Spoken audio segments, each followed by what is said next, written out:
Okay, we're live. We are live, and the chat box isn't working, of course, because why wouldn't it work, right? So what is up, guys? I see you got a couple people already chatting it up. Retro Bro here on YouTube. I've got Waste of Time, Marco on Twitch. I don't know if I've got anybody else in the chat. I'm sorry if I missed you there. But welcome to the very first episode of DP Live. This is kind of a live show format I'd like to try to do on a weekly basis, somewhat kind of like the podcast I did about a year or so ago. But the podcast was a lot of editing, a lot of effort and time, and it really just kind of sunk away things. So I really want to grasp things down and just set up kind of a nice format for a live show. So that's kind of what this is all about here.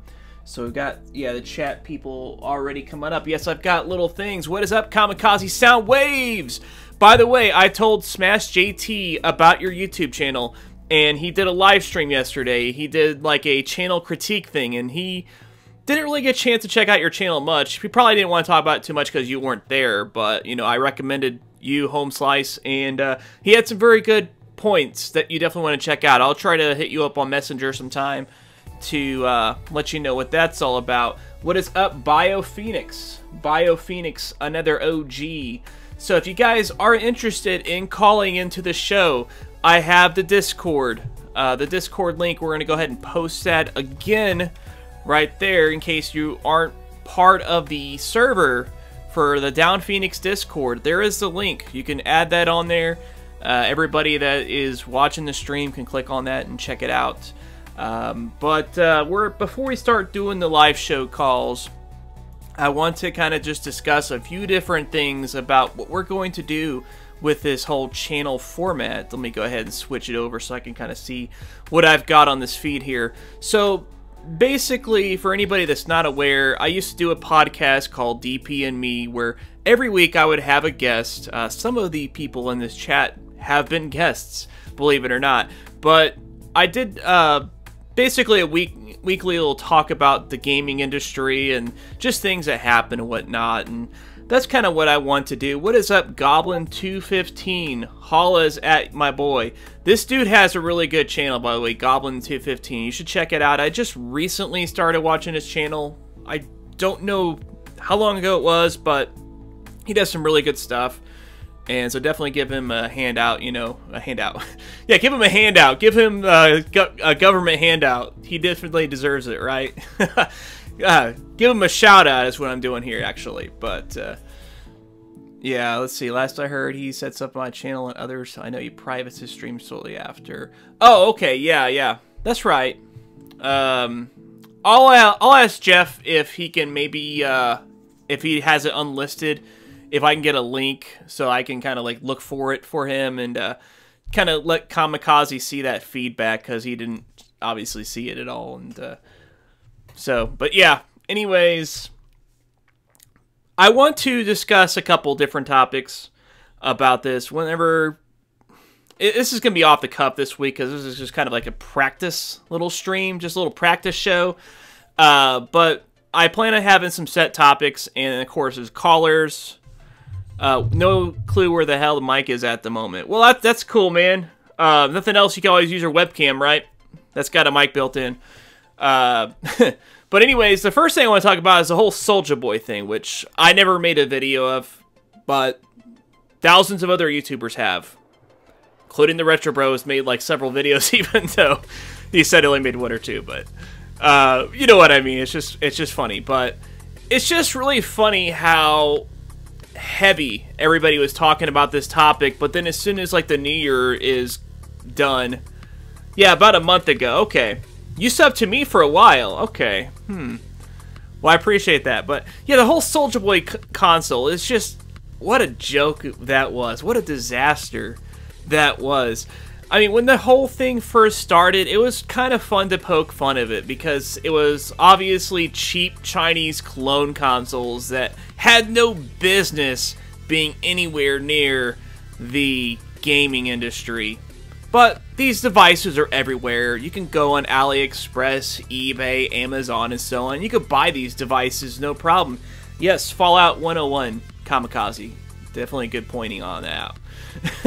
But Soulja Boy, who used to be a really famous rapper, he did a song called Crank That Soulja Boy, which was like the #1 song of like the summer of 2007. This song was a huge sensation for its time. Obviously nowadays, who really cares, right? Because songs from 11 years ago, unless they're like super special, don't really get a lot of radio play during that time.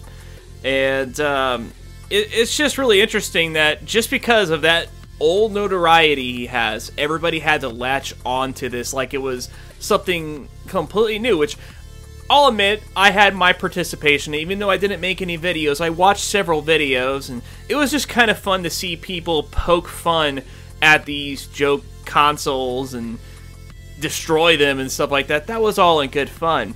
But eventually it got to a point where content creators were not really doing their due diligence in research on it. One thing I want to point out, of course, is with the whole Soulja Boy thing. For one, there's a lot of stuff going on with this SouljaGame.com being owned by Nintendo, where it goes redirected to Nintendo. That domain may very well be owned by Nintendo, but it wasn't owned by Soulja Boy, ever. Like, he called the consoles like Soulja Game, but that wasn't a domain he registered, because he started this Soulja Watch website, I don't know when exactly, probably a few months or so ago, and originally it was designed to sell devices like this Soulja Watch, which is some kind of really cheap Android-based smartwatch that doesn't really have a whole lot of functions. It's a glorified PDA, or not PDA, pedometer, essentially. Like, it's got some really basic functions, like a little bit more than that. You know, you have access to like calendars and contacts and, you know, just a bunch of crappy stuff that really, I mean, everybody's phones have it. So what's the point, right? But that's how his whole domain with this started, was Soulja Watch. It was SouljaWatch.com. And whenever this whole thing was first talked about, YouTubers were, of course, correctly reporting this. But then, out of nowhere, somebody started saying, oh, it's SouljaGame.com, it's owned by Nintendo, it's redirecting to Nintendo. And this, of course, conveniently happened after he pulled the consoles from his site, which I'm sure he got a cease and desist from Nintendo. I mean, that would just make sense, right? But okay, yeah, I'm trying to make sure, because it looked like the chat wasn't really had anything going on. But it looked like that there was just a lot going on. I'm really rambling here.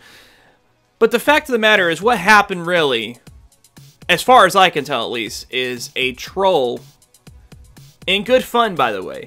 So kudos to that troll.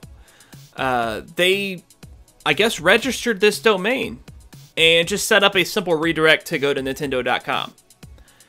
Which, that was in good fun. But the thing is, YouTubers latched onto it like it was the truth, and started reporting that this was his website. And then, of course, some of them started erroneously saying he had multiple domains. There's even people in the community that I respect greatly, like Leonard French. He is the video game copyright attorney. He has this YouTube channel where he looks at subject matters like copyright law in video games. Now, it's not his job. He is a copyright attorney, though, and the fact of the matter is he loves the game, and he knows that stuff, so he kind of combines the two to do that YouTube channel. Even people like him have fallen into the zeitgeist of this false reporting, and I called him out on it. But he, of course, is saying until he sees otherwise, he's gonna stick to what he saw, you know.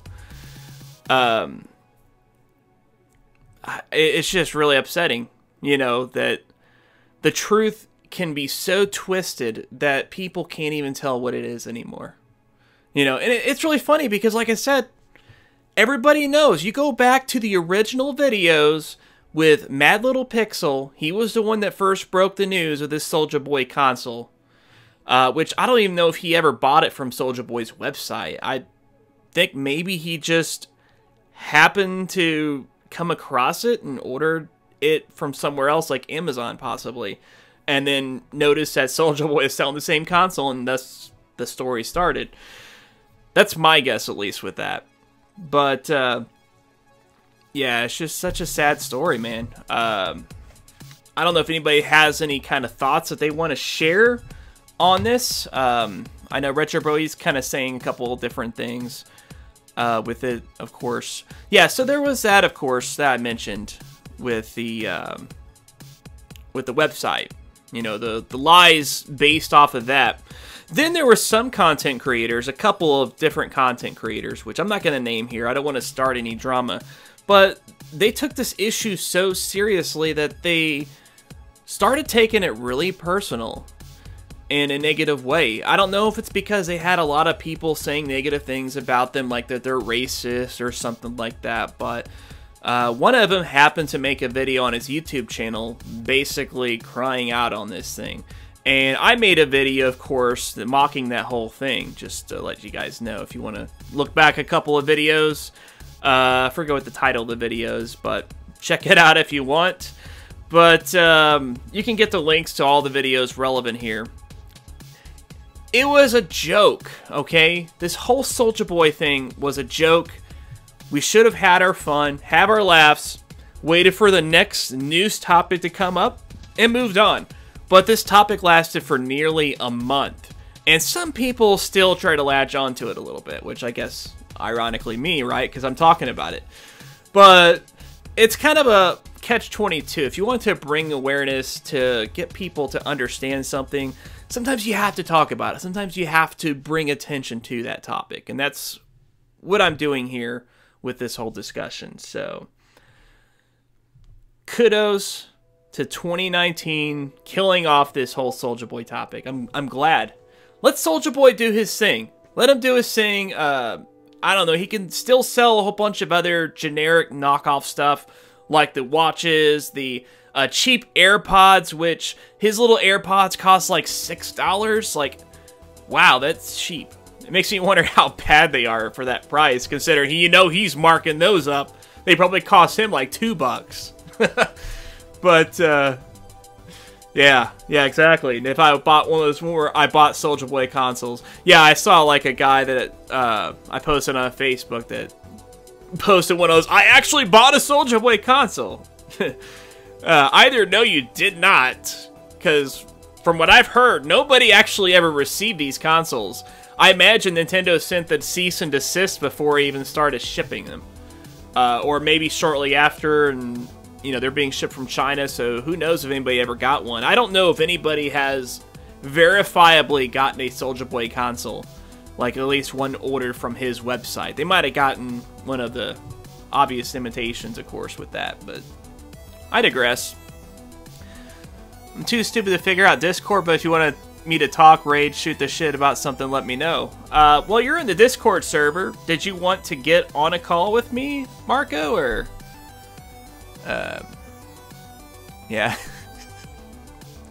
Yeah, don't go in the cardiac arrest, so Kamikaze. You're too young for that. You got kids. You got kids to take care of. You gotta at least wait until they're out of high school before you go get yourself killed, right?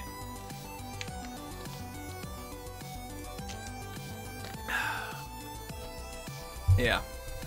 So, by the way, Marco, everybody else on the chat is on YouTube, so I don't know if you can actually see their comments or not coming up. I'm only seeing the YouTube comments coming up, just to let you know. But yeah, Marco is over on Twitch, so I guess I'll try to at least say what he's saying so you guys know what's up. Okay, so the next topic that I want to discuss is this Jack Black thing. I'm sure you guys have heard by now, but Jack Black started a YouTube channel 2 weeks ago, Jablinski Games, promising new videos every Friday. And he had a pretty funny introductory video. I thought it was pretty funny, at least. I mean, it was a really short little ditty, but it's like, okay, this is kind of funny. I like Jack Black, Not the best actor or comedian in the world, but he's entertaining, I don't mind Jack Black. He's cool with me. So, the thing is, he had that introductory video, and then the next week, when he was supposedly having that video up for Friday, he had a video, saying congratulations for 1 million subscribers, basically. He had a 1 million subscriber video for his second video. And then, of course, tomorrow is Friday, which means we should be seeing the actual first video. But who knows? Maybe he's just trolling us. Maybe we'll see a 2 million sub video. That's the pattern so far, right? But I'm really curious to see what's going on with this whole Jack Black thing. I really want to see what's up. So Kamikaze wants to join on. Are you on my Discord, Kamikaze? Let me check that out here. Let's see if you're on the Discord. I'm not seeing you online. Just let me know when you log into Discord, Kamikaze, and I'll make you the first caller. You know, I want to try to give everybody a chance to speak on a specific subject like this, of course. Yeah. Let me know when you're on Discord. So, Jack Black, I know he's, like I said, he's not the... Not everybody's gonna love him, you know. The dude, he does have certain opinions about subjects that some people don't like, of course, you know. I've seen people say that he's an SJW and whatever. I personally don't really follow his political life very much or anything like that. I don't know what his belief system is. But it was really funny. I saw a couple different YouTubers talk about this whole Jack Black thing. I saw Smash JT talk about him, as well as Tipster talk about him. And for some reason, their videos got a lot of hate, even though they weren't... I don't know, I never really got the vibe that they were being negative about the whole situation or anything like that. And, how is the audio, by the way, guys? Nobody's brought it up, so I assume it's good. It's just really weird. He's getting a lot of hate for it. I don't know if it's jealousy. That's what it seems like to me at first. It seems like a lot of people are jealous over the fact that he's establishing himself on YouTube and starting up a channel. He's not remotely the first celebrity to do this. We've had others like Will Smith do this. Even Kevin Spacey, you know, Rapey Spacey. He started a YouTube channel apparently, and he uploaded that really awkward video at a really bad time because apparently he's being arraigned in court for some kind of sexual assault or something like that, right? Because Kevin Spacey, he likes the little boys. But we're not going to talk about that too much because that's not YouTube approved. But that's what it feels like to me. It feels like people are just being jealous over Jack Black. The way I see it, you know, the YouTube algorithms, they are what they are. Smaller channels like myself, we're already screwed. Who really cares if one more celebrity is going to join the platform? It's not like it's going to keep the people that do watch us from magically being like, oh, you know what, I'm going to stop watching this guy because Jack Black is on YouTube, Will Smith is on YouTube, all these other celebrities are now on YouTube. I don't have time for these small content creators that I've been watching for weeks, months, years possibly even, because these guys are on the platform now. I just don't have the time. Which I guess that might apply to some people, but I don't know, man. I really don't know. As far as the whole Jack Black thing, I'm interested to see what kind of content he can put out. I'm sure he probably isn't going to be doing any real video editing. He could hire somebody to do that for him. He could just kind of like do a little let's play, say some funny things, and then ship that off to somebody else to make a cool, funny little video for 15 minutes worth of content or something like that. I don't know, maybe he will do some editing. I mean, the first couple of videos don't really have, you know, those are videos that he probably clearly made. I mean, it looked like he was using Sony Vegas, if the font in that video is any indication. Because that's the default font in Sony Vegas. That Arial or whatever it is. Thank you, Retro Bro! Retro Bro! Dropping the donations. $2, man. Congrats! I'm sorry, I don't have any fancy little things like Media Glitch. But you know what? The next time we have a show, I'll have some kind of funny little videos set up. Actually, it might have automatically did something on Streamlabs. I know I have something on Streamlabs, but I don't know if it does YouTube chat or not. He did a super chat, of course. He didn't even say anything, so... Well, I guess doesn't need to, right? Chat's not, like, that busy. So, but yeah, you got a really good point, BioPhoenix. Jack Black is well known before YouTube. I mean, Tenacious D, everybody knows Tenacious D. He's been in a ton of movies, School of Rock and Nacho Libre, King Kong, Orange County. I don't know. I mean, there's just a whole bunch of Jack Black movies. As a matter of fact, they just recently released a new DVD movie, the House with the Clock built in, or I forget what it is. It looks like some weird cheesy kids movie, kind of in the same vein as Goosebumps that he did. Another Jack Black movie. Jack Black's had a storied career all the way back, if I'm not mistaken, to Pitfall for the Atari 2600. He did that commercial there. Yeah, House with the Clock in the Walls. That's right, that's what it is. Thanks for that, Marco. I understand that is a book. So, yeah, it's a pretty old book. Yeah, I remember, like, when I heard that title, it just sounded familiar. I might have even read that book, but I don't know. Maybe not. So, Jack Black, welcome to YouTube. But you ain't gonna sub for me until you can release an actual video, for one. And two, it's content that I like. But I wish you the best otherwise. Watch Jack Black do some weird shit like Keemstar, make a drama channel. Hey, you never know. Could happen. That would be kind of funny. I would definitely watch some of that. So, Now, another topic. This one actually, if I'm not mistaken, this one just got announced today. The Mad Box. You guys heard about the Mad Box? It's a brand new console. Brand new stinking console. That's coming out from Slightly Mad Studios. For anybody that doesn't know who that is, they're a game publishing studio, or game developing studio rather, that have a few different games in their repertoire, but they're huge on racing games, and they made two of the biggest racing games of this gen, Project Cars 1 and 2, and those games, realism is insane. Like, some people will be like, oh, Gran Turismo, that's a racing sim. Pfft, Gran Turismo is like Hot Wheels compared to Project Cars, man. That shit is insane. I, like, had all the assists on, and I can barely even get the cars to not squeal out. That game is hard to play. But it looked beautiful, and the AI was really sweet, too, man. The freaking racing AI was insane. Yeah, Mad Box, a sequel to Bird Box. It might as well be, right? Yeah.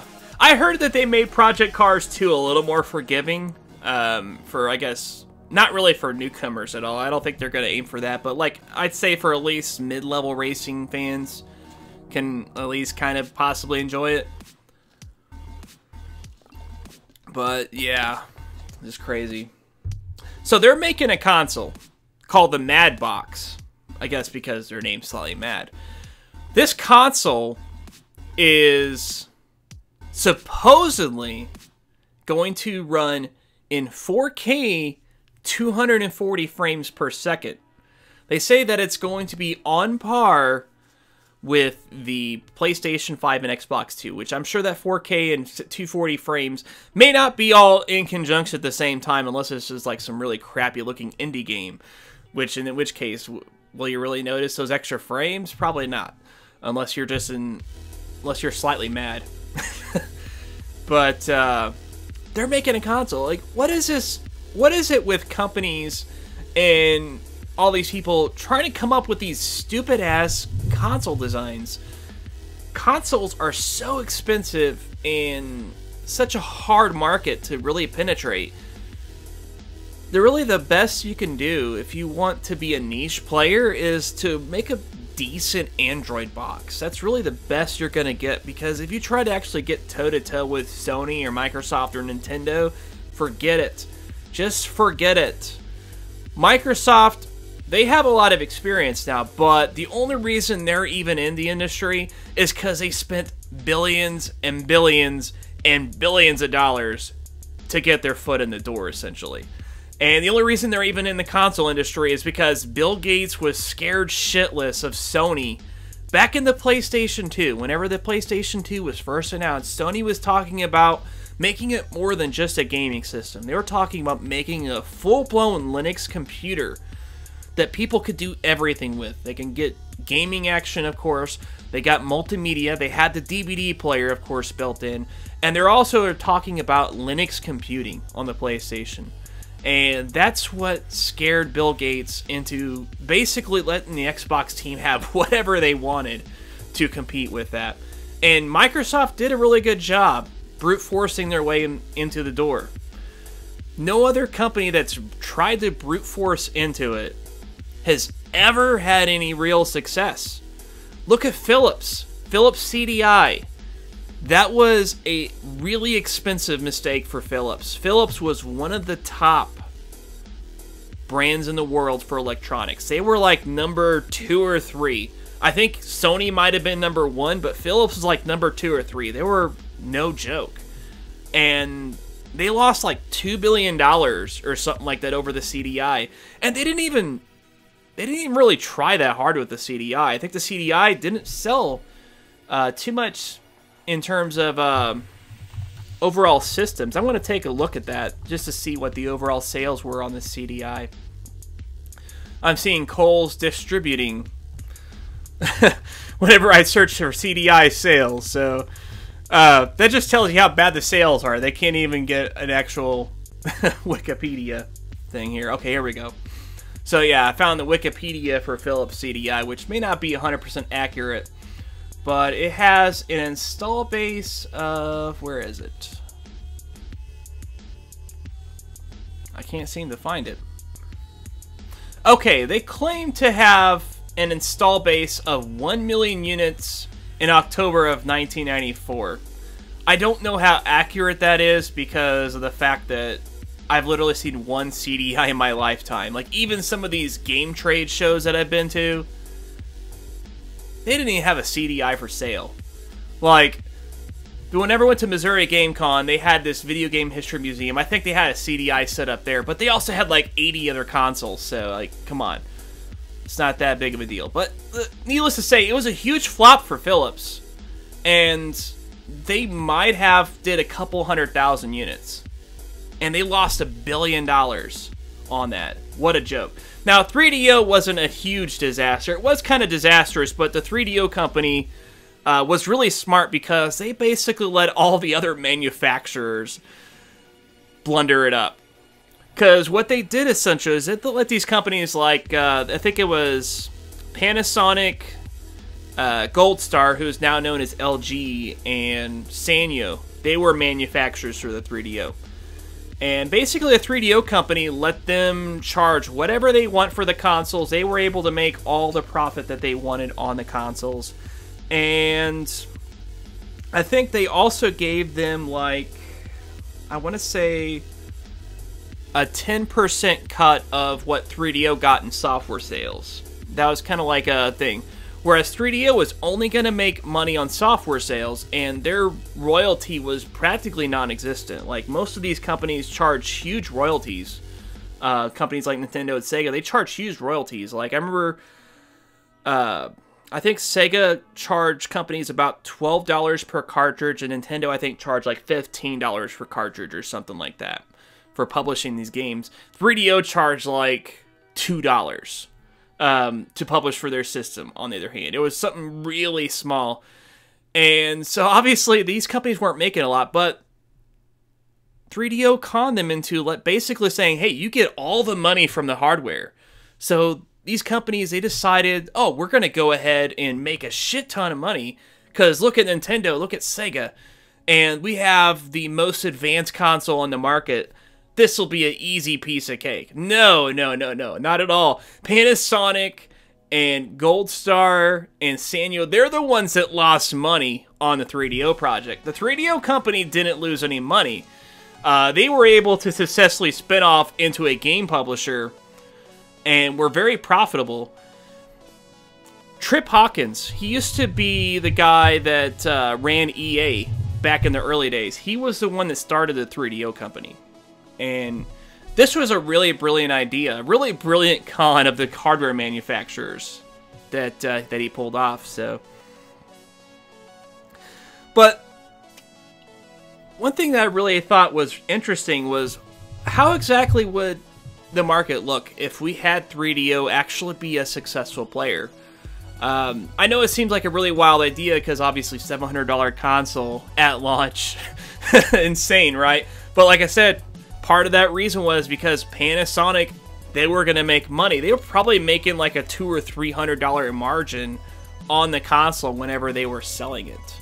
Because, you know, 3DO is like charge whatever you want, which they probably should have had a little more control over that. But the thing is, Panasonic didn't want to lose market share. They wanted to be able to sell these consoles. So they released like 2 revisions and they tried to drop the price and they tried to cut costs. And then of course Gold Star introduced things and that introduced a lot of competition. The 3DO, even though it started at like $700, it was down to $400 the next year. So it had a bigger price drop than any other console. And at that time, like, it was a $300 price cut. It almost dropped 50% in 1 year, and part of that was because of the manufacturing competition and stuff like that. So,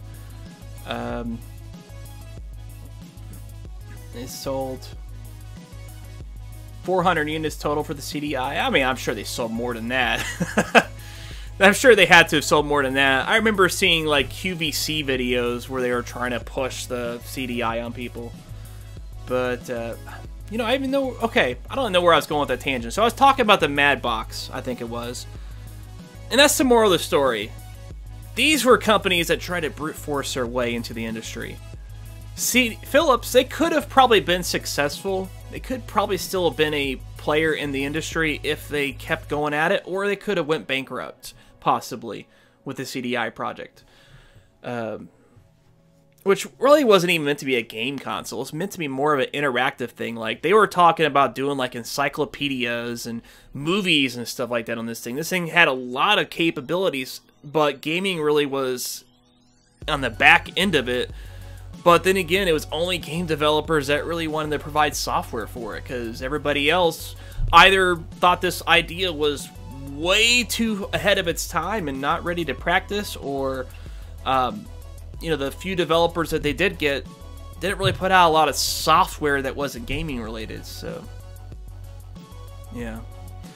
Yeah, home movies on CD. Yeah, CDI, that was the first thing, other than, like, Laserdisc, that had that capability, if I'm not mistaken. There might have been some kind of a video CD player before that, but I'm pretty sure they were the first to do it. Oh, yeah, okay. So, I'm going to catch up with some stuff Mark was talking about. I got mine for 20 bucks at EB Games. You're talking about the CDI, I'm guessing. Yeah, CDI is infamous due to how Nintendo fucked over Sony. It led to the PS1. Yes, Nintendo kind of at the 11th hour decided, you know what, we don't like the Sony deal. And they went to Philips. And that's why we have the Mario and Zelda games on the CDI. But it wasn't really that... Nintendo fucked over Sony. It was that Sony tried to fuck over Nintendo. I remember reading about the licensing agreements with the Nintendo PlayStation and how Sony wanted to make it to where they got all of the money from the CD sales, which served to do 2 things. One, it basically allowed them to make the CD platform their platform. Like, it basically cut Nintendo out, because Nintendo would have had no reason to publish any games on the CD-ROMs, because they weren't going to make any money off of them. I mean, they were going to make some, but not nearly as much as they would on the cartridges, because Sony would get a huge cut from these sales. And the other deal with that is, you know, the gaming industry was obviously going to CD. I think Nintendo saw that, and the whole N64 being cartridge-based, that was probably kind of like a last middle finger to the mainstream technology companies. They're like, you know what, we can make cartridges still work, and they obviously couldn't. But I think that's the only reason why Nintendo didn't go with a disc after Super Nintendo, because they didn't want to give Sony the win on that. They were so hell-bent on proving Sony wrong. They're like, we're going to do cartridges again. But man, imagine if the N64 was a CD-based system, dude. I think Nintendo would have killed Sony. I think they would have kicked them out of the market if they were smart about it and did CDs. Because, for one, Square Enix would not have went to PlayStation. They would have still been a Nintendo developer because they were a strong Nintendo supporter. Square would not have been alive if not for Nintendo. With their support of, you know, basically promoting Final Fantasy, which was going to be Square's last game if... Not, yeah, exactly, yeah. They lost Final Fantasy VII. Final Fantasy VII was the game that sold the PlayStation more than any other game. It's the second best-selling PlayStation game of all time. I think the first best-selling is the original Gran Turismo. And that, of course, was a huge game for its time as well. But that was such a huge coup from Sony, man. Such a huge coup. And then, of course, some people could be like, well, they could have went to Sega, but Sega was in a really tumultuous state. And I imagine that maybe Square probably did try to reach out to Sega before in the past to try to get things happening, but I don't know, man. They really screwed the ball on that, but that was more Sega's problem. You know, I think even if Sega, unless Sega had their shit straight together, there was no way that Square would even consider them. So PlayStation obviously was the answer because, you know, Japanese, they weren't into PC gaming quite as much. And, you know, you had the other platforms like NEC's consoles. They were crashing and burning. Nobody else really had anything serious going on. Sony was it, you know, so... Plus, Sony probably copped us some cash, I'm sure. Yeah, Resident Evil made me get a PlayStation. Yeah, Resident Evil, another huge game. A game that, you know, if Sega didn't screw up so bad, could have been on the Saturn first, possibly. But, you know, a lot of these games that were huge successes on the PlayStation from third-party companies, they could have went to these other platforms, but they had their screw-ups. Nintendo, of course, taking forever and not going CD.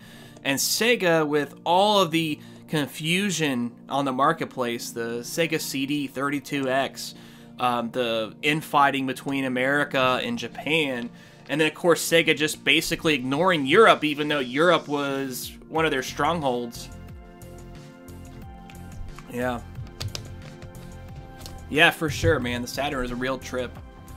So Kamikaze, you on that computer yet, man? I know you're talking about getting on the call, or somebody wants to do a call, I guess. It doesn't matter who.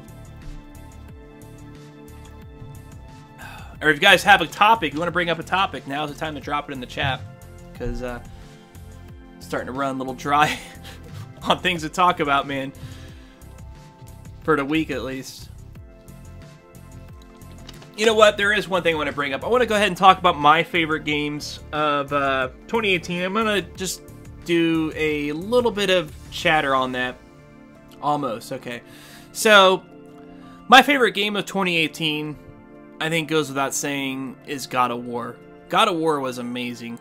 That storyline was just something else. And it's not anything that I expected at all from the series, because you played in the previous God of War games, yeah, they had some decent storylines and whatever, you know, but it just was so static. It was so flat compared to what we had in this game. This game, we had really good character development. The characters really grew. You really got to know the characters. Even though you didn't really know all that much about them, you just had that feeling like you knew all about them, man. And I really appreciated the way the dynamic worked between Kratos and Atreyu. Or Atreyu. No, Atreyu is a freaking character from Neverending Story / the band. Atreus, that's what it is, yeah. Atreyu. We'll forever call him Atreyu, right? But that being said, man, what an epic story. And then that combat is just so fresh. There's nothing else like it in the way it plays.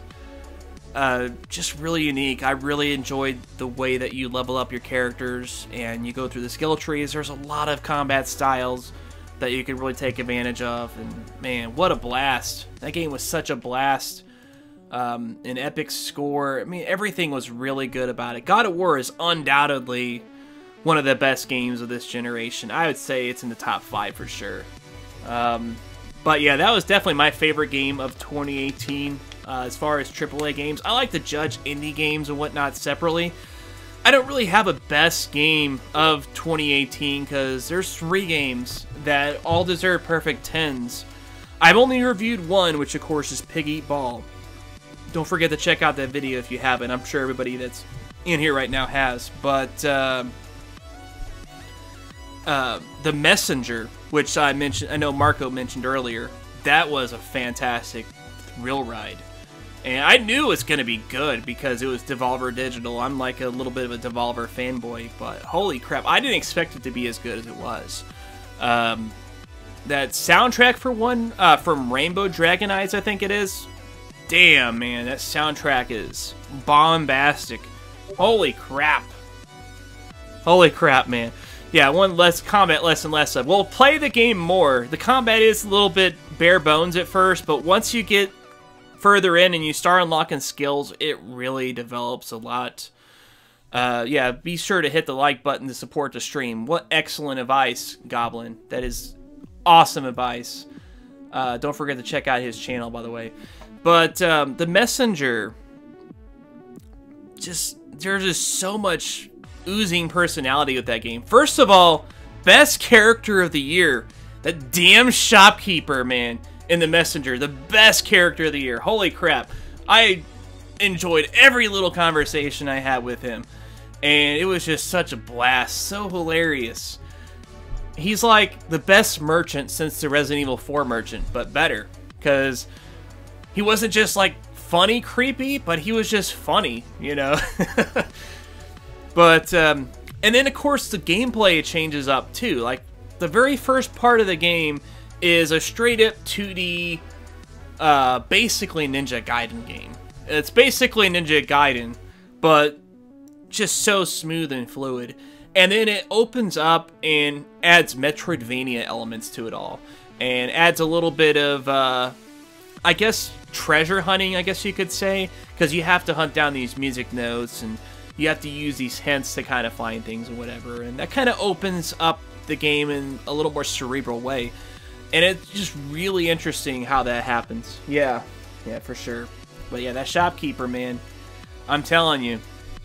And I also appreciated the graphic style. Both the 8-bit and the 16-bit graphic styles meshed really well together. Just excellent stuff, man. Kamikaze, just whenever you're ready, man, just say in the chat and I'll hop you in on the Discord here. So The Messenger, fantastic game. And the last game is Dead Cells, which I know Retro Bro isn't a big fan of, but to be fair, you did play it during the alpha. I'm sure the game wasn't the same as it is now. Dead Cells is my new favorite roguelike game. Roguelikes, of course, being games where they're randomly generated, you know, every time you play it, you know, like as far as the levels and whatnot. For one, even though it was randomly generated, it never, like, felt that way. Like, most roguelike games, when you have that random generation, there's always, like, really wonky level elements. Not always, but like, sometimes the level, I'm trying to say, the level designs that are generated just don't make much sense, or it's like, oh, this is, like, the exact same thing as the last time, or, you know, there wasn't, like, a whole lot of variation to it. Or there was, like, way too much and it didn't make any sense. Dead Cells basically nailed that completely. Like, every time I played the game, it felt like a handcrafted level. And that's just wild. Like, there wasn't any kind of weird, wonky level that I've ever seen. Now, I'm sure it's possible because of the way that roguelikes work. You never know. It could bug out and create some weirdo level. But, man, the level design was excellent in that game. Yeah, I heard Chasm did a pretty good job with that too, but I heard Chasm wasn't quite the best. Black Metal Gamer was telling me about the game. He was all hyped up for it, like, oh, this is like the second coming of Symphony of the Night. No, it wasn't. But yeah, the level design was awesome. The game also nailed the type of narrative that you see in games like Dark Souls. The very minimalistic narrative that has you kind of hunting for the story. I know that really pisses people off sometimes. You know, some people like having that story presented in a more direct way. Dead Cells was very indirect, on the other hand, with that. It was a lot like Dark Souls, and I don't like to use that comparison, but, oh, Chasm Random Generation. Okay, gotcha. Yeah, that's what I've heard.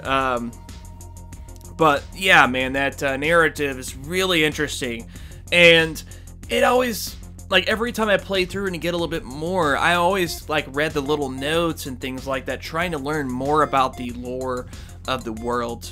Really interesting stuff. And then the combat, man. The combat, holy crap.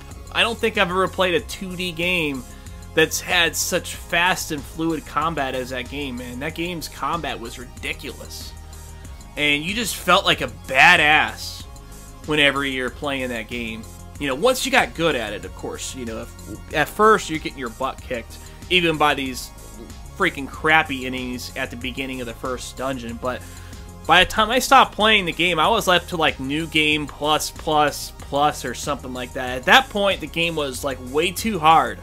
I couldn't even get past the first dungeon because the freaking difficulty was kicking my ass. So I was like, at that point, I'm like, I'm done with this game. I've had my fill of it. Perhaps I could learn more from the narrative and things like that, but I already had a blast playing that game, and so that was an easy 10 for me as well. So those are my top games.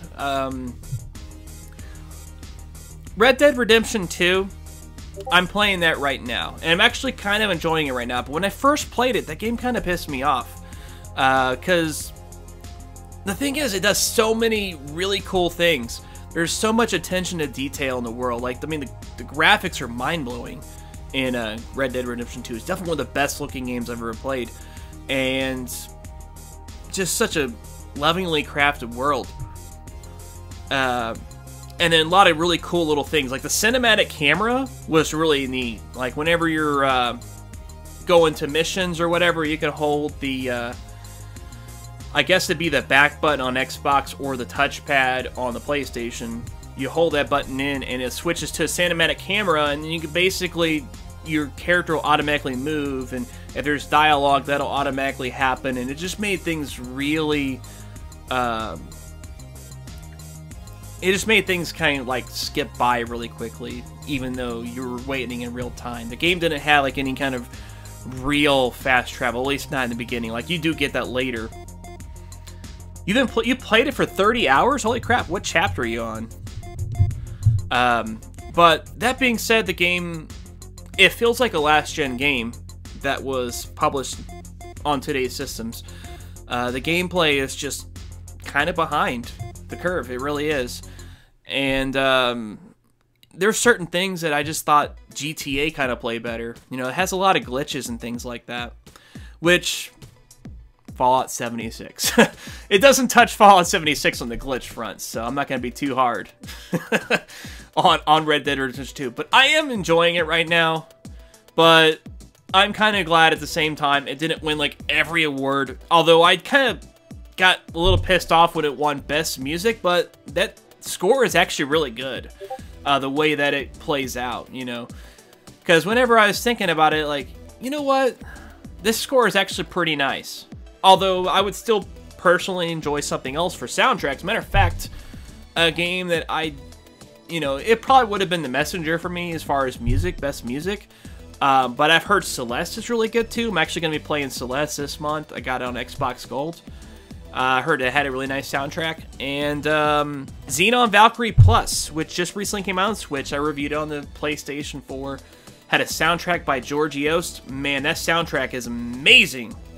Oh, you got sucked into side missions and all the extra crap. Yeah. Ignore the extra crap. That's what I kind of learned. Because I actually, whenever I first played Red Dead Redemption 2, I try to breathe in the world as much as possible. And that was a huge mistake, because all the survival elements, for one, are just garbage. There's no reason you have to do this hunting crap or anything like that, because you can buy all of the upgrades that you want in the game. You, like, not all of them, but like, you could buy all the relevant kind of upgrades, like if you want to upgrade your carrying capacity and stuff like that.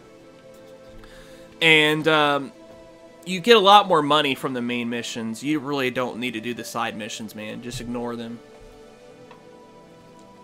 That's what I hear. Celeste, I hear, has a lot of emotional things going on.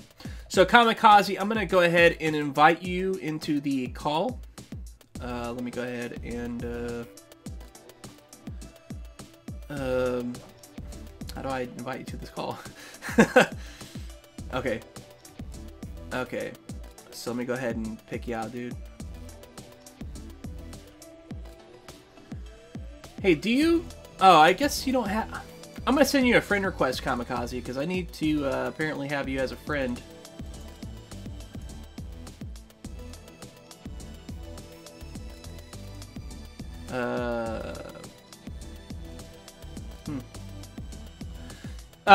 In the Discord, can you go to the voice channels and then live show callers and see if you could just manually join that? Because apparently I can't add you for some reason.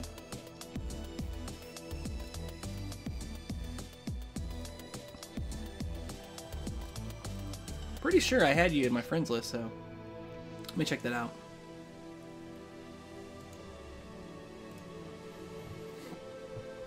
Oh, yeah. Check out Iconoclast. Yes, I will. I do have that downloaded. That was actually a PlayStation Plus game for the month of December. So I've got that. I've heard that's pretty neat, the way that plays out as well. I know Church, the game grinder, he told me about that game. He said it's pretty solid. So, yeah, I'm going to definitely have to check that out. It's just a matter of time, honestly. Kamikaze, you there? Apparently I can't hear Kamikaze. Let me shut off this freaking music for a second. I'm going to see if I can figure out what's going on here. Kamikaze, can you hear me? I think you're talking, but I can't hear you for some reason. Let me check my Discord shit here. Because, yeah. Discord is kind of a pain in the butt when it comes to this stuff. Okay, with some video.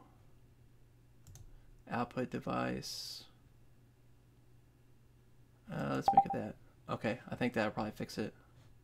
Yo. Yes, I can hear you, man. Can you guys hear Kamikaze? How are you, sir? Doing pretty good. Doing pretty good. I'm gonna check the freaking Streamlabs stuff here. Go ahead and say something real quick. Testing 1, 2, 3, 4, 5, 6, 7, 8, 9. All right, right on. Yeah, I think people should be able to hear you, and the volume levels are pretty much perfect. They should be, at least. Dude, you can't be eating on the stream. I mean, yeah, I say that as I chug the whole bottle of water during the whole stream. No, I was jumping on some ice, man. My infamous whiskey. Oh, okay. Yeah, man. Got the rocks because you're out of whiskey? No, just you know, when you get, you know, the ice in the shit. Hey man, so I want to talk about that Soldier Boy shit for. Oh yeah. Tell me, you can talk about any of these topics. Yeah, go for it. I know you kind of went over all this stuff, and but I was listening and I kind of want to chime in, but I had to put my kids to sleep and they didn't do their homework and shit. But anyway, you know, it's just it's like it's just one of those fucking things, man. And I know you've been very PG this whole show, and I hate if I said I've been PG the whole show. I probably dropped a F-bomb probably 4 times and an S-bomb like over a dozen times, I'm sure. But this is about to be World War II all over again, just so you know. Just so you're cool with it. But no, I mean, I just feel like it's just one of those fucking things, man. It's like it was just a topic that has happened to catch a chord, and like it blew up a little bit, and the next person saw like it got some views, and everybody just kind of went over fucking board with it. It was, in my opinion, and you know, I put this somewhere, maybe on John's video. I think it was like, this is just Fallout 76. People are still making fucking Fallout 76 videos. They're still talking about it because it's a hot topic and a hot commodity. I haven't really seen much Fallout 76. Oh well, the Nuka Dark Rum. Which, that's really funny, because I saw Youngya make a video about it and talking about how they misled people about this product, this Nuka Dark Rum. You know about the Nuka Dark Rum, right? Right, but it's like, I think it's insanely expensive, but like, I think that it's supposedly like a cheap bottle or container, which people are outraged about. Okay, so here's the thing. This company, they actually made a video before they even shipped the product out. They made a video showing how this was made. And it was, the first shows like a normal glass bottle like you normally would see for rum or other booze. Right. And it showed them like bottling it up and showing the rum pouring in and all this good stuff. And then it shows the little bomb casing, which is plastic, of course. And it shows them fitting that, and basically it's like a whole video showing the process of them getting it ready to ship out and saying that they'll have it out soon and all this stuff, All of these people are talking about the bottle is plastic. Yes, the outside of the bottle. There is an actual inside of the bottle that is glass. And there's a couple reasons why they did this. Okay, one is the fact that plastic makes booze taste weird. I don't know if you agree with that or not. You ever drank out those plastic beer bottles? I'm doing it right now. Well, you know exactly what I'm talking about. It gives it a completely different taste from glass. I agree with that. Or to a degree. aluminum for that matter. And it seems like at least people that are really big into booze, they prefer glass because glass doesn't have really any kind of weird aftertaste to it, or if it does, maybe it's obviously, it's the most pure form way to drink alcohol. You can ask anybody, a beer drinker, a wine drinker, a hard liquor drinker, they all pretty much will say glass. Every once in a while, you'll get that guy that drinks freaking Natty Light that's like, yeah, you got to drink out of a can. But no, I agree with that. I mean, liquor for me, that's just like, if it's something of like prevalence, you know what I mean? It needs to be in a glass bottle. You know what I mean? Exactly. And another thing is, these people don't really understand how glass working is. I've seen like all kinds of really elaborate things with glass, what you can do with them. But it's like the more intricate you get with the design of the glass, the more brittle and easier to break it gets.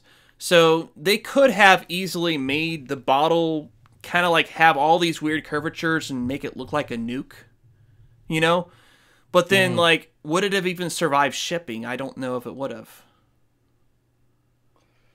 I don't know. I've ordered some pretty abstract things online that arrived to my door in a careful manner to a degree. Right. Well, I'm not saying it's impossible, Right. I mean, I think if you want to protect your investment, I mean, obviously, if we're talking about it shattered on your fucking doorstep, obviously they're going to have to reimburse, and this is more money. Right. And that's the thing. Like, for one, they showed exactly how these were made, right? Before they shipped them out. So, like, obviously, if you're like, oh, you're putting a plastic thing around the bottle, okay, I'm going to cancel my order. You could have did that, and then who cares, right? But no, these people decided to stick with it and then make it like a news story when it was never a news story. Like, they artificially turned it into one.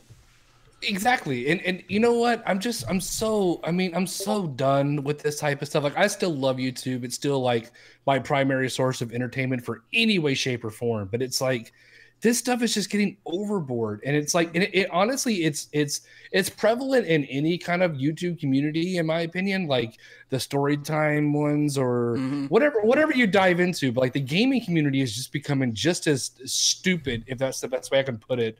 Or that's probably the best way, the word I can think of right now. It's just becoming ridiculous. And, and everybody's just grasping at straws in order to get their channel a couple of views. You know what I mean? Mm-hmm. Well, I mean, it makes sense when you got a large enough channel that you're able to make a living, that you'll want to get views, obviously. You want to constantly get those views. Right.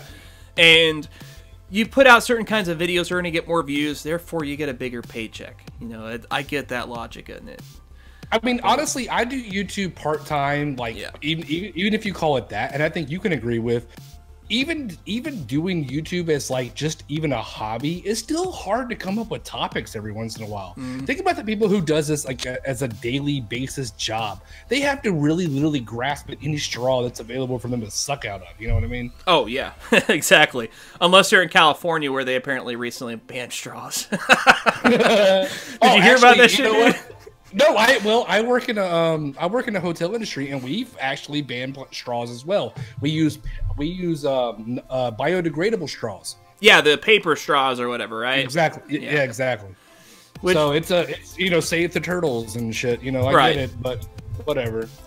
You know, which, I mean, I know that's a completely unrelated thing. Although we could talk about that if you want. You know, if it's not, it doesn't have to be strictly gaming. But yeah, Fallout 76, I'll be honest, I'm a huge Fallout fan, as you can tell by the hoodie, man. This is a Fallout 101. This is from Fallout 3. I know, I said something about it before. I was like, oh shit, that's pretty fly. Yeah, and I did the Fallout Worker Bundle. I've unboxed Fallout Monopoly. I've done various videos on Fallout. I did a Let's Play of the original Fallout. It was one of my first Let's Plays I've ever done. They played the whole game in its entirety. So I love Fallout, man. But Fallout 76, it grabbed me the wrong way. And I decided, you know what, I'll just wait. I'll wait and see how it is. And obviously it's been kind of disastrous, but I kind of, at the same time, feel bad a little bit. Because it's not all Bethesda's fault, the negative attention they've got. A lot of it is. Probably, I'd say 65% of it's their fault, right? But I agree with that. A lot of it is also contributed to the sensationalism about just hating on the game and kind of like making it sound worse than it really is at the same time. So, yeah. I'm eventually going to play it, but it's probably going to wait a little bit. I'll probably pick it up whenever... I don't know, maybe mid-2019. I mean, I'll be honest with you. I mean, I'll light nighted it a little bit, but I haven't gone back to it, and it's not for any other reason than, you know, it's a game that you need to play with your friends, and you need to play with a group. Clearly, that's the way it's designed, and like, I don't know anybody who's playing it, and you can play it as a solo experience, but it's just a lot more difficult for a lot of reasons when you do play it in a solo fashion. It's doable, but you can clearly see that it's made around playing with other people. Right. Yeah. Exactly, man. But you know, at the same time, like I said, I hate how it's gotten treated, but at the same time, Bethesda really screwed it up, you know, with the way they did that game.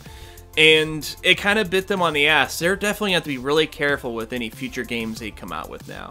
Because people are now like, this is enough bugs, Bethesda. We are sick of the bugs. And they're going to have to put a little bit more effort into that part of it, you know. Yeah.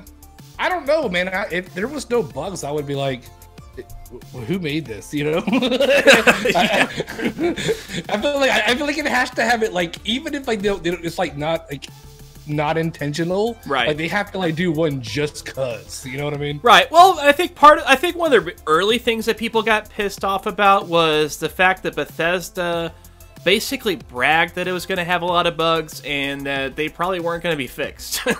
So, you know, like that was kind of like a bragging point for them. And I think that's probably one of the first things that people really got pissed off about. Because I think a lot of people would have been okay with the fact that it had bugs, as long as they at least made some kind of commitment, you know, to address it after launch. But I'm in your camp, brother. I mean, I love Fallout. Like I mean, honestly, I didn't play the first ones, which I've really kind of wanted to do. Yeah. Just to say that I did, because I started with 3. You're gonna have a chance, man. They're sending everybody that bought the game the original Fallout games for free.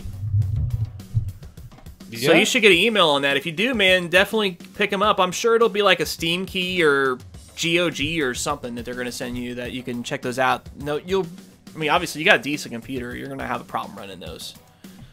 So yeah, I mean, I want, you know, I want to go back and play them because I mean, I started with 3, and the reason I even knew about the because a friend I worked with, he was like, "Have you ever played Fallout?" And he was explaining it to me, and I was like, "I'll try it out." And I fell in love with it. Like in the first 5 or 10 minutes, I was like, "Man, this is the game for me." Fallout 3, I loved. I played to the meats and potatoes of it. New Vegas, I beat to the meats and potatoes. 4, I never beat. But you know, I mean, I loved them all so much. Like 76 was like a no-brainer for me, man.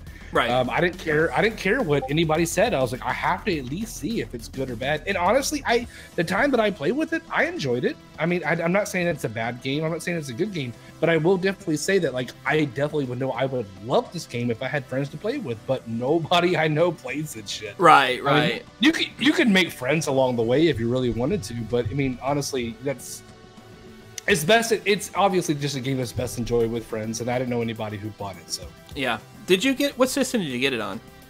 PS4. PS4. Okay, because that's obviously where I probably would get it. But you never know. It could always be like a cheap game and Humble Bundle. Like sometimes they'll do like the monthly Humble Bundles. Like, I can almost see that game, like, 6 months from now being on the Humble Monthly as, like, the featured game. You never know. It could happen. They had Overwatch on there, like, a few months back, so... Well, I've got a new obsession, man, and it's a 4-year-old game, and you're the one who kind of told me about it. I knew it always existed, but Rainbow Six Siege, man, I'm obsessed. I'm officially obsessed with that game, dude. I love it so much. How much have you been playing it lately? I beat all the situations. Oh, you beat all the situations. Yep. Holy Yes, crap, sir, dude! That freaking Situation 10, I couldn't beat that shit. The one where you have to break into the house and you kill like freaking 20 dudes or so, and then once you get the hostage, they're just like guys freaking coming out of the walls, basically. Here's the thing, dude. Here's the thing. I like the game so much. Like I really was like, all right. Obviously, I don't know what the fuck I'm doing. I need to learn a little bit.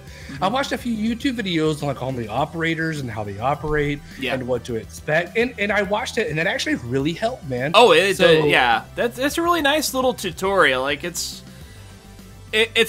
obviously you don't really get to put it into practice. Like that's one thing I really liked about Black Ops 4's tutorials, is that you got to kind of practice every operative that you use in that. Yes. But it still gave you a pretty good idea of what you could expect, and it was like 2 minutes, you know. 2 minutes, you know what the operator's about, what they can do. You know, you have all the basics covered. Well, I actually really got into it because I bought it on PC for the winter sale on Steam. I promised myself I wasn't buying anything this year, but it was like $5 or something ridiculous. I was like, all right, fine. I'll buy it on PC just cuz.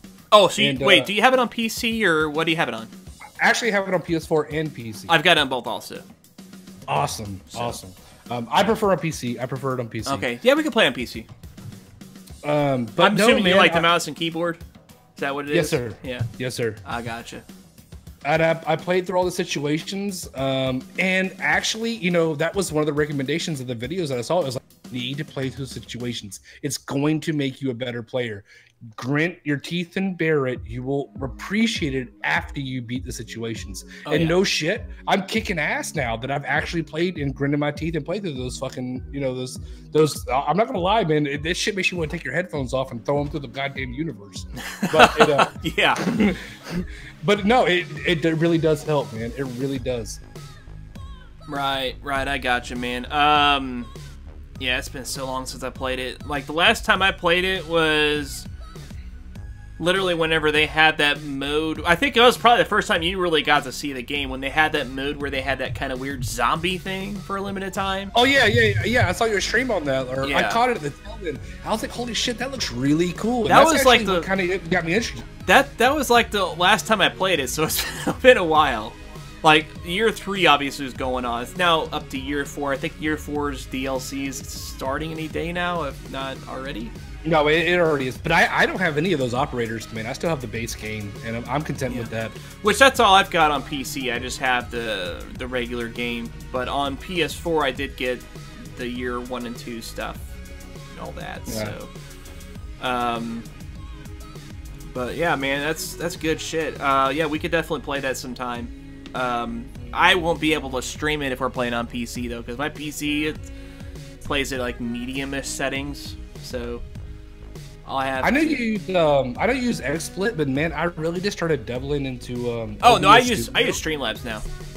Oh, okay. Yeah. OBS Studio, like I always use Classic, but I started using Studio, man. Here's my thing. This is why I'm bringing it up, because I use Classic, I use XSplit, and I could not get certain games to stream the way I wanted them to. They kept dipping in frame rates. But using Studio, man, it still captures it at 60 frames per second, like no problem, man. I mean, I always just like it's too much to learn. I don't want to learn nothing else. OBS Studio's kind of legit, man. Mm-hmm. Yeah.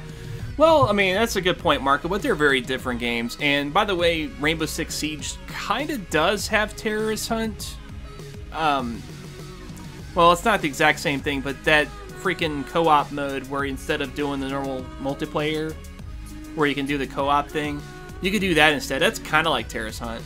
Like, I'm thinking he's probably talking about from, like, Rainbow Six Vegas and all those games. I tried those. I never could get into them. This is the only Rainbow Six game I could ever get into. Oh. Did you ever play the original one on PC? Oh, no, I played. What was the very first one that came to console, like on PS2 or PS1? There was one of those. Whichever one that was like the first one I tried. Yeah.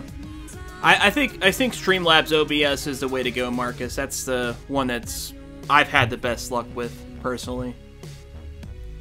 Sorry about the webcam. It has a little bit of jitter. I'm actually using my phone as a webcam. And so that's the app itself, because my webcam sucks. I have a freaking Microsoft LiveCam, which I bought it because it was like supposedly as good as like the Logitech, and it was a lot cheaper, but no, it's not. Yeah, I got a C920 and a C922, and honestly, it's kind of hard to tell the difference between either one of them. And the C920 is pretty cheap nowadays. Yeah, I'll probably just buckle down and get one, but you know, I mean, the phone does fine for what I needed. I think, anyways. Do you use Droid Cam? Yeah, Droid Cam. I tried that, man, and well, I used it with a phone that I have. I haven't used it in years because I ended up buying a webcam. That shit used to make my phone so hot I couldn't even touch it. Like it would sizzle. I was like, my phone really isn't that bad, and it's even plugged in the charge right now. I've got a Nokia 6.1. This was like years, like probably 3 years ago, when I first started YouTube, and I was like, yeah, this is not good for my phone. Yeah, I remember Rainbow Six. I remember Rainbow Six 3. Yeah, I'm using my phone as a webcam. I'm using Droid Cam, and I'm using Streamlabs as like basically source for that. Yeah, this is a Nokia 6.1. It's got a Carl Zeiss lens on it, so really nice camera lens. Yeah, everything looks good. I'm watching the stream right now. It looks decent. But anyways, I think I'm gonna probably wrap this stream up unless somebody else wants to get on the call, because I don't know if is anybody else even on the freaking Discord. I'll drop the link in case anyone wants to join.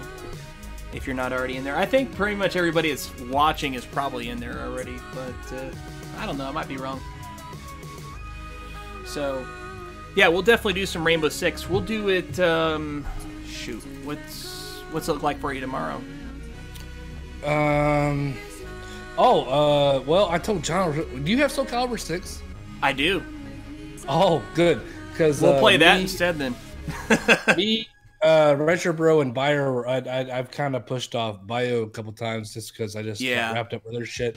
But me and Retro Bro, like he was talking shit on New Year's, and so we're supposed to throw down. Yeah, we'll do that. We can set up a lobby, throw Bio in there too, and then if other people show up, it's got it. Yeah. Because I need to show off my characters, man. Man, you guys see my Shredder. I saw your pictures, man. You made some like pretty legit shit, like the Shredder and stuff. Yeah, like dude, that. My Shredder. I can't wait to start fighting with him. But the thing that sucks though is I had to use Voldo because I wanted him to be like having like kind of like the claws on his gauntlet kind of look to it. And you know how Voldo is with the way he moves around, so it's gonna be like really creepy having Shredder walking all backwards like a spider. But it'll be fun though, man. That would have made Ninja Turtles a lot better, actually. Yeah, I tried. I'm playing Soul Calibur on PS4. Dude, I got it for $20. Like, literally... like, on Black Friday, I got it for $20. I bought it off of a Facebook seller. And let me go get it real quick. Hold on one second. Nice. I got it for $30 on Black Friday.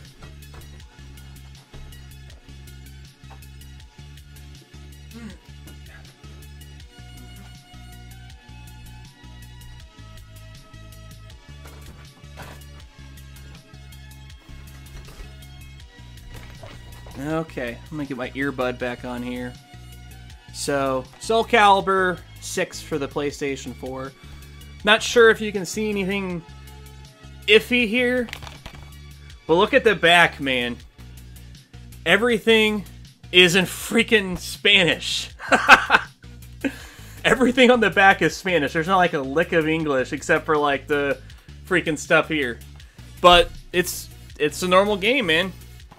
So apparently the seller I had, I guess they had sold it really cheap for the freaking Spanish version.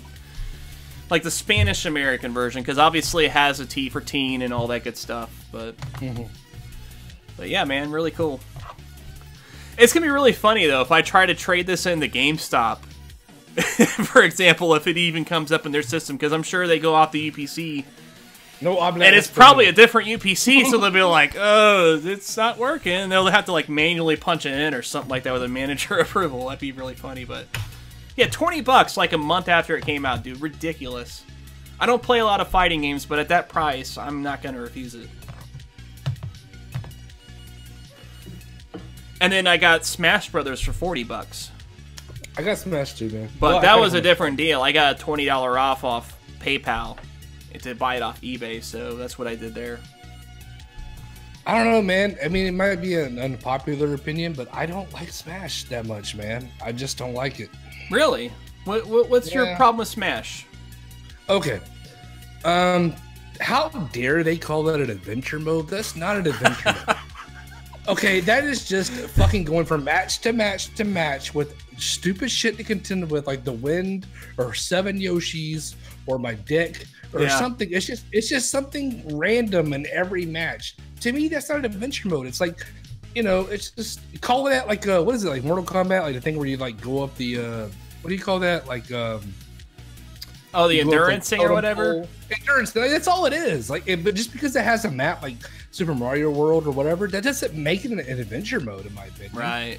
Yeah, that's a good point. Yeah, you had the Hong Kong import of Demon Souls. That's pretty cool. My first experience with Demon Souls was when I first got a PS3. So, because that was literally the first game I bought with the PS3. But, you know what? I'm enjoying the adventure mode. I mean, yeah, you're right. It literally is just going from one fight to another. But, I mean, Subspace Emissary was so short. It was short, you beat that in like 3 hours.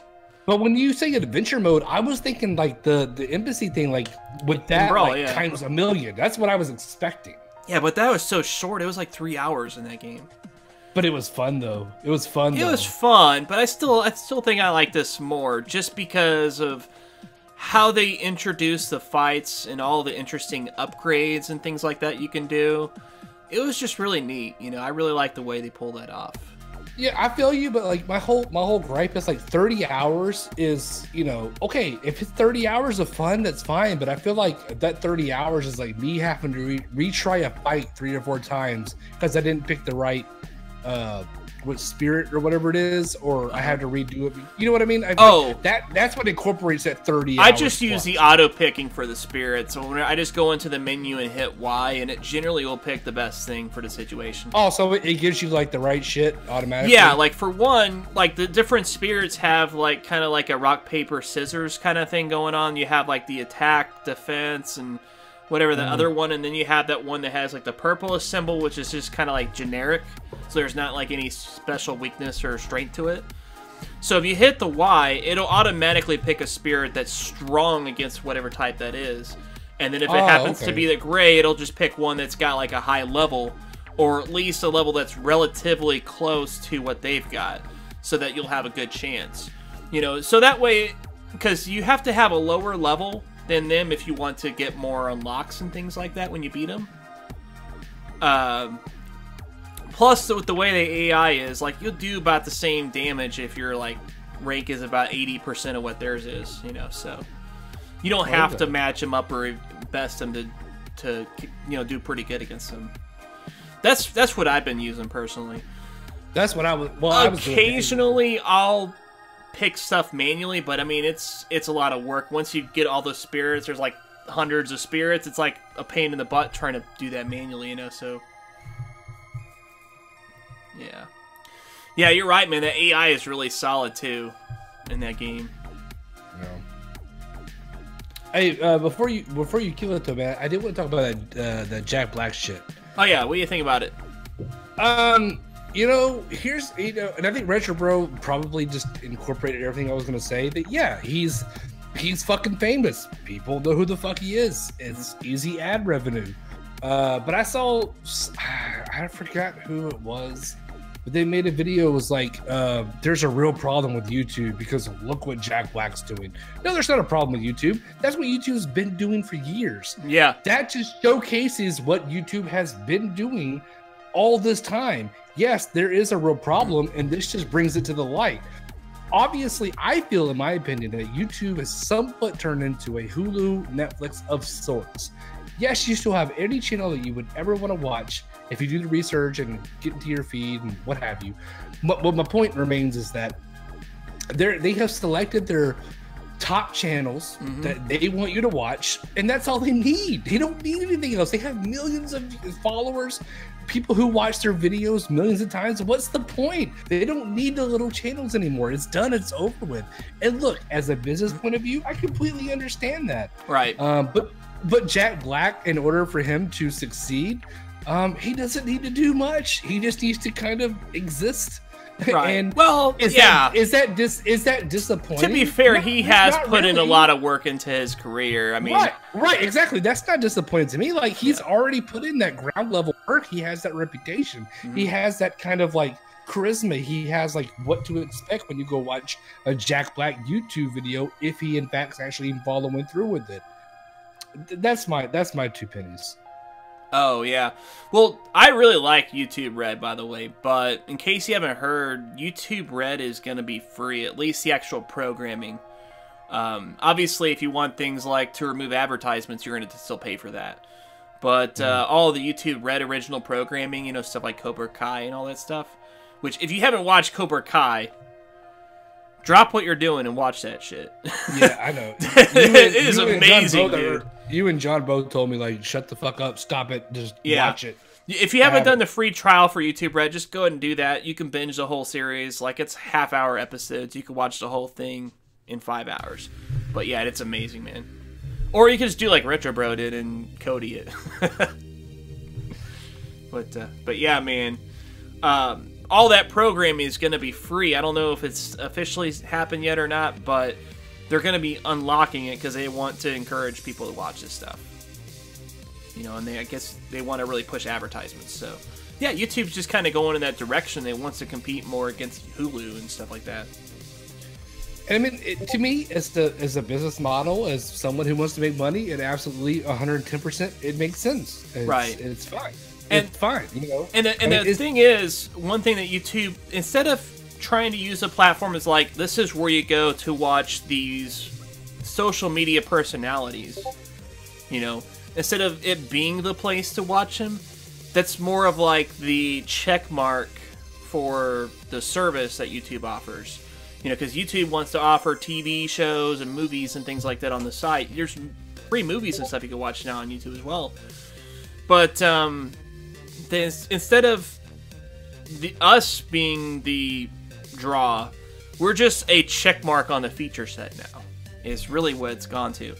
But, you know, YouTube's got to appeal to the advertisers. Advertisers want to stick with what they know.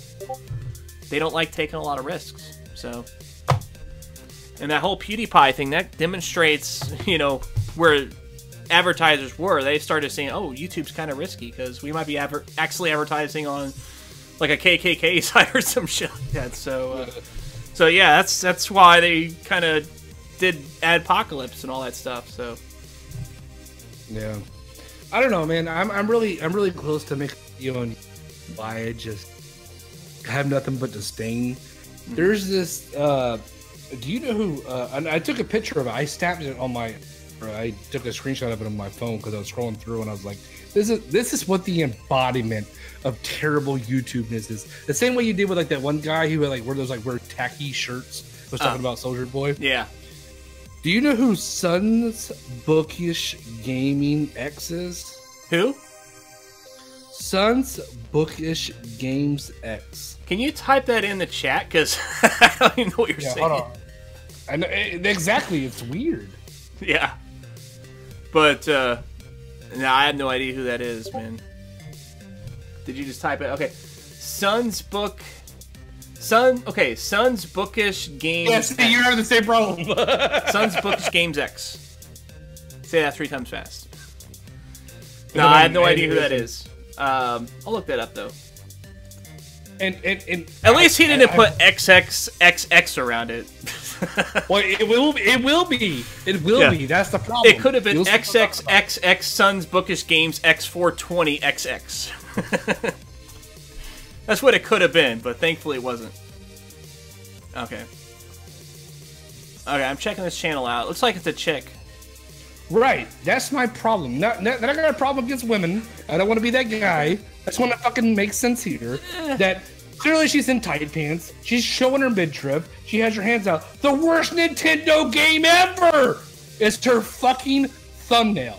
And it's talking about Smash Brothers. Which is clearly Smash Brothers is the most biggest selling game of this year. Oh, yeah. Shut the fuck up. You're just doing this for fucking people to come watch your stupid ass video and for you to gripe about one minor thing while you compliment the rest of it. Suck my dick doing a handstand. I will fucking dragon punch the shit out of your face. I hate you. I hate that shit so much, man. It's kind of funny. Actually, I understand what I'm saying. I noticed she did another thing where on one of her videos it says not clickbait. It's fucking not clickbait. That is like one of the worst things I've ever seen on YouTube. Is that whole thing like? Yeah, not clickbait, but it's yeah. Hey, my that guy, instantly tells clickbait. me that it is clickbait when I watch that. So I'm like, okay, I'm literally dying. Yeah, not clickbait. I had 3 hours to upload this and make a thumbnail. Yeah, exactly. But yeah, it's good chat, man. Good chat. We'll have to do the Soul Calibur, like I said, and I don't know. Guess we'll stream that over on. You're gonna stream that, I'm guessing, right? Yeah, I'm down. Because I don't think I feel like streaming tomorrow. I'll obviously participate in a stream. You know, I'll be part of it, but I'm not gonna like stream it on my channel or anything like that. So. Yeah, man, I'm down, man. Yeah, for sure, man. Oh yeah, you know where the girl wraps the NES controller around herself and keeps the in right near the cooch? Yeah, for sure, man. Or that girl that has a game controller cable just neatly tucked in her tooth, all cute and stuff like that, you know. Fucking hate it. But yeah, you know what, man? They would not do that. They wouldn't demean themselves like that if it didn't get them what they wanted, right? So yeah, I feel you. So I can't. I respect the hustle. You know, I really respect the hustle. I don't think I'd watch her channel, but I'd probably give her a chance. I'd probably watch one video just to see, you know. Oh, and I definitely tried. would not choose the Smash Brothers Ultimate is a bad game one, because I think that one's intentionally designed to draw hate. Because YouTube sees hate and likes as the same thing. You know, it really does. The algorithm is very, very gray on that. There's no black and white. It's not like it tries to promote content that gets likes. It just promotes content that gets either or. You know, so. No, I feel you, and I don't want to keep. I know you're trying to run and stuff like that. Yeah, no, but I appreciate you guys stopping by. I hope to make this a weekly thing, and hopefully, like this whole like setup that's around me, like you know the orange thing and whatnot. Hopefully, it'll look less generic and cooler. So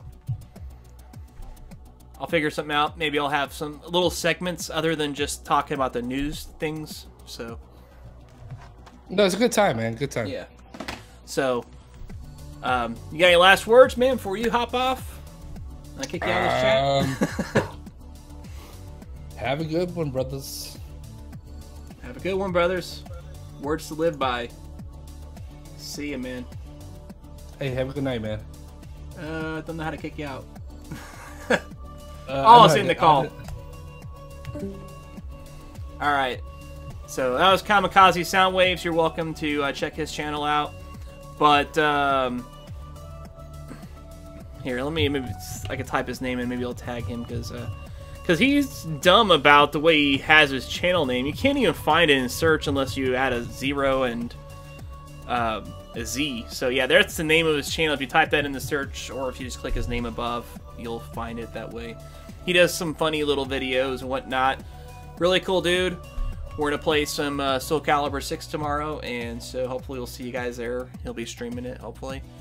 Unless things get weird, but with that, Down Phoenix out.